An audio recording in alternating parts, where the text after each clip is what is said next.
Next week, Captain Harry Stewart retires as a pilot for American Airlines. Not really an event of great moment, except for the way in which Harry chose to mark the occasion. Dave Monsees reports. That's Harry Stewart with his back to you, 27 years and thousands of flights ago. This is Harry Stewart today, staring retirement and one of his bosses square in the face, determined to end his career with a flight of fancy. He's paying American Airlines $5,000 to rent his own jet. See, Harry's intent on doing something he can't at the controls of a regular flight. The computer spit out his flight plan, then added a footnote. Good luck, Harry. Give him hell. And at the departure gate, there were passengers, 100 of them, checking in beneath a sign that said, "Fly Harry." Outside, Captain Harry and his flight engineer checked the plane for a kind of flight that's never happened before.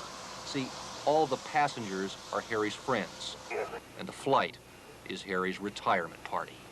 Harry even took pen to paper one time and wrote about what he does for a living. He said, "There is something about the takeoff that eludes me.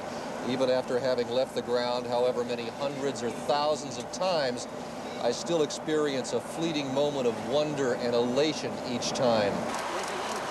For 2 hours, the drinks were on Harry, and a line ran the length of the airplane, not to the bar, but to the cockpit to see what goes on usually behind closed doors. Many times I've been back in the cabin, and they've frequently said, "Gee, wouldn't it be nice? Could you open the door and let me go up and see what goes on?"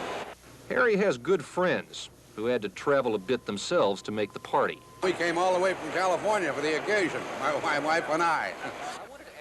And some friends who thought of this as more than one kind of first. You've been on an airplane before. This is the first. You've never been on one before? No.